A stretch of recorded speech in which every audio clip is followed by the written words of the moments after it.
അപ്പം നമ്മുടെ വിഷയം ഇന്ന് അൻവർ MLA കുറിച്ചാണ്.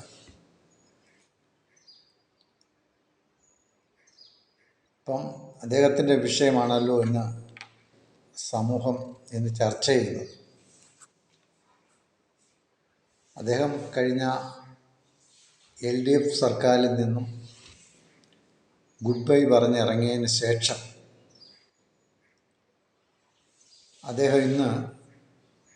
അദ്ദേഹം തന്നെ പറയുന്നു UDFൻ്റെ ഭാഗം ആകാൻ പോകുന്നു എന്ന് അദ്ദേഹം വെളിപ്പെടുത്തി.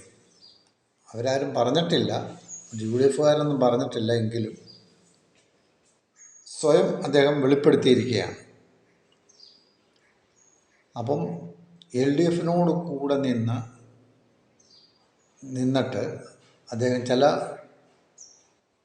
ആരോപണങ്ങൾ, ചില അഴിമതിയും ചില ആരോപണങ്ങളും ആ ഗവൺമെൻറ്റിൻ്റെ പോക്ക് ശരിയല്ല എന്ന് അദ്ദേഹം മനസ്സിലാക്കി.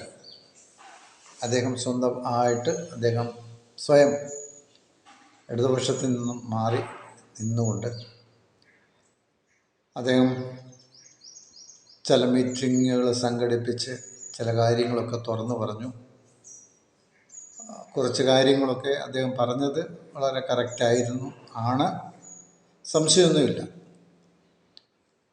അപ്പോൾ അദ്ദേഹത്തിന് നിൽക്കണമെങ്കിൽ ഒരു തണൽ ആവശ്യമാണ്. അപ്പോൾ അദ്ദേഹം അതിനെക്കുറിച്ച് ചിന്തിച്ചപ്പോൾ ഏത് പാർട്ടിയുടെ കൂടെ നിൽക്കണം എന്നൊരു തോന്നൽ അദ്ദേഹത്തിനുണ്ടായിട്ട് അദ്ദേഹം ചിന്തിച്ചപ്പോഴാണ് DMK എന്ന് പറയുന്ന തമിഴ് നാടിൻ്റെ ഒരു സംഘടനയിൽ അദ്ദേഹം പോവുകയും അവിടെ ചെന്ന് അവരുമായിട്ട് സംസാരിച്ച് അങ്ങനെ DMK രൂപീകരിച്ചു. അദ്ദേഹത്തിൻ്റെ പാർട്ടി ഇന്നതാണെന്ന് അദ്ദേഹം പ്രഖ്യാപിക്കുകയും ചെയ്തു. അതിനുശേഷം അറിയുന്നത് അദ്ദേഹം വീണ്ടും അതിലില്ല, അത് വിട്ടു എന്ന് പറയുന്നു. അതിന് കാരണം പിണറായി വിജയനാണ് അതിന് കാരണം എന്ന് അദ്ദേഹം പറയുകയുണ്ടായി. അങ്ങനെ DMK അദ്ദേഹം വിട്ടിട്ട് അദ്ദേഹം പിന്നീട് ചെയ്തത് അത് ഡൽഹിയിലൊക്കെ ഒന്ന് കറങ്ങി, ഏതെങ്കിലും പാർട്ടിയുമായിട്ടൊന്ന് ടൈപ്പ് ചെയ്യാൻ വേണ്ടി. പക്ഷേ അവിടെയും ആരും അദ്ദേഹത്തെ കൈക്കൊണ്ടില്ല. അങ്ങനെ ഡൽഹിയിലൊക്കെ പോയി കറങ്ങിയിട്ട് അദ്ദേഹം വീണ്ടും കേരളത്തിലേക്ക് വന്ന് അങ്ങനെ ഇരിക്കുമ്പോഴാണ് അദ്ദേഹം ഈ ഫോറസ്റ്റിലെ ചില വിഷയങ്ങൾ, സമരവുമായി സംബന്ധിച്ച് എന്തൊക്കെയോ വിഷയങ്ങളുണ്ടായി. അദ്ദേഹത്തെ അറസ്റ്റ് ചെയ്യുവാൻ ഓർഡർ വന്നു. അങ്ങനെ അദ്ദേഹത്തെ വീട്ടിൽ നിന്ന് അറസ്റ്റ് ചെയ്തുകൊണ്ട് പോവുകയും അദ്ദേഹം ജാമ്യത്തിൽ ഇറങ്ങുകയൊക്കെ ചെയ്തു കഴിഞ്ഞപ്പോഴാണ് ചാകാൻ പോകുന്നവന് രക്ഷപ്പെടാൻ ഒരു തുരുമ്പ് കിട്ടിയാൽ മതി എന്ന് പറയുന്ന മാതിരി ഒരു തുരുമ്പ് അദ്ദേഹത്തിന് കിട്ടി. അതിലൂടെ അദ്ദേഹം വലിഞ്ഞു കയറി രക്ഷപ്പെട്ടു എന്നാണ് അദ്ദേഹം പറയുന്നത്. അപ്പോൾ ഇനിയും UDFൻ്റെ ഭാഗമായിട്ട് നിന്ന് പോരാടണം, അല്ലെങ്കിൽ ഇടതുപക്ഷ സർക്കാർ പിണറായി വിജയനെ താഴെ ഇറക്കണം എന്നുള്ള ഒരു വലിയ ചിന്തയിലാണ് അദ്ദേഹം പ്രവർത്തിക്കുന്നത്. അങ്ങനെ ഇപ്പോൾ പാണക്കാട് തങ്ങളെ കണ്ട് സംസാരിക്കാൻ പോകുന്നു എന്ന് അദ്ദേഹം പറയുന്നുണ്ട്. അതിനുശേഷം അദ്ദേഹം UDFൻ്റെ ഭാഗമായി നിൽക്കും എന്നാണ് അദ്ദേഹം സ്വയം പറയുന്നത്. എന്നാൽ UDFകാരും ഇതുവരെ പറഞ്ഞിട്ടില്ല അൻവറിനെ ഞങ്ങളുടെ പാർട്ടിയിൽ എടുക്കുന്നു എന്ന്. അങ്ങനൊരു ചർച്ച ഇതുവരെ വന്നിട്ടില്ല. സ്വയം അദ്ദേഹം തന്നെ വരുന്ന UDFൻ്റെ ഭാഗമാണെന്ന് അദ്ദേഹം തന്നെ പറയുകയാണ്. ഏതായാലും നമുക്ക് ഇനി വരുന്ന നാളുകളിൽ എന്താണ് സംഭവിക്കുന്നത് എന്ന് നമുക്കറിയത്തില്ല. എങ്കിലും ഇന്ന് പറയാൻ പോകുന്ന വിഷയം, ഇവിടെ കുറേ ജീവനുള്ള വിഗ്രഹങ്ങളുണ്ട്, ബിംബങ്ങൾ. രാഷ്ട്രീയ പാർട്ടിക്കാരെല്ലാം ഓടിച്ചെല്ലുന്നത് അങ്ങോട്ടാണ്. ചില ജാതി സംഘടനകളും ഒക്കെ നടത്തി മുന്നോട്ട് കൊണ്ടുപോകുന്ന ചില ആൾക്കാർ, പേരെടുത്ത് പറയാനാണെങ്കിൽ ഇപ്പോൾ SNDP, അതിലും അവിടെ ഒരു നേതാവുണ്ട്. അതുപോലെ തന്നെ NSSനൊരു നേതാവുണ്ട്. അതുപോലെ മുസ്ലിം ലീഗിന് ഒരു നേതാവുണ്ട്. പിന്നെ വേറൊരു ഭാഗം എന്ന് പറഞ്ഞാൽ ക്രിസ്ത്യാനിയിലെ ചില പുരോഹിതന്മാർ, ആൾക്കാരൊക്കെ ഉണ്ട്. അപ്പം ഈ രാഷ്ട്രീയ പാർട്ടിക്കാരെല്ലാം ഓടിച്ചെല്ലുന്ന അങ്ങോട്ടാണ്, ഈ ബിംബങ്ങളുടെ അടുക്കിലേക്കാണ്, ജീവനുള്ള വിഗ്രഹങ്ങളിലേക്ക് ഓടിച്ചെല്ലുന്നത്, അഭയം പ്രാപിക്കുന്ന അവിടെയാണ്. അപ്പം ഇതുകൊണ്ട് വല്ല പ്രയോജനം ഉണ്ടോ എന്ന് ചോദിച്ചാൽ ഇതുകൊണ്ടൊന്നും യാതൊരു പ്രയോജനവും ഇല്ല. കാര്യം ഇലക്ഷൻ വരുമ്പോൾ വോട്ട് ചെയ്യുന്ന ജനങ്ങളാണ്. ഈ പറയുന്ന ബിംബങ്ങളോ വിഗ്രഹങ്ങളോ അല്ല ഇവിടുത്തെ പാർട്ടി, ഏതെങ്കിലും ഒരു പാർട്ടി ജയിക്കുന്ന ഘടകം അവരാരും അല്ല.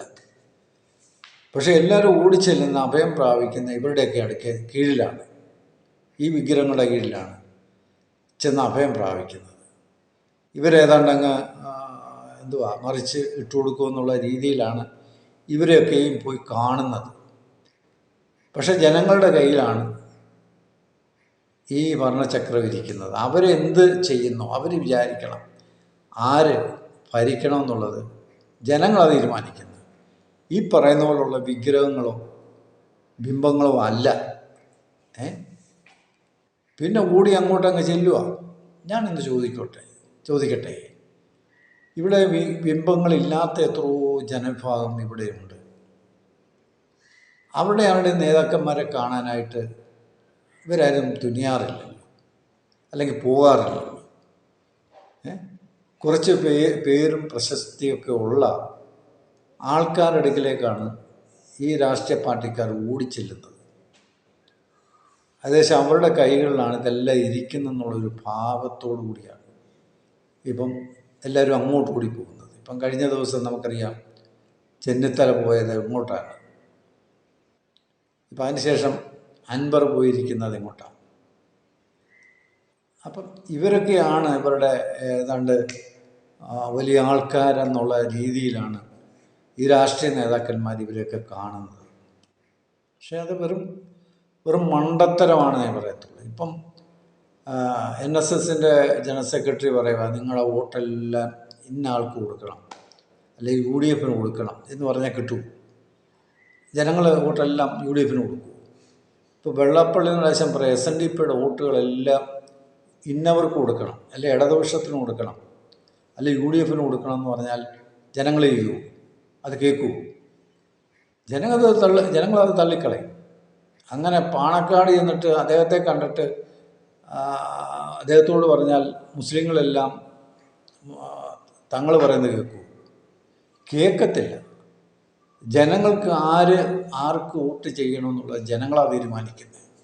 ഈ പറയുന്ന ബിംബങ്ങളോ വിഗ്രഹങ്ങളോ അല്ല തീരുമാനമെടുക്കുന്നത്. അത് നമ്മൾ മനസ്സിലാക്കുക. ഇവരുടെയൊക്കെ തീരുമാനത്തിലൊന്നും ആരും ഭരിക്കാനൊന്നും കയറത്തില്ല.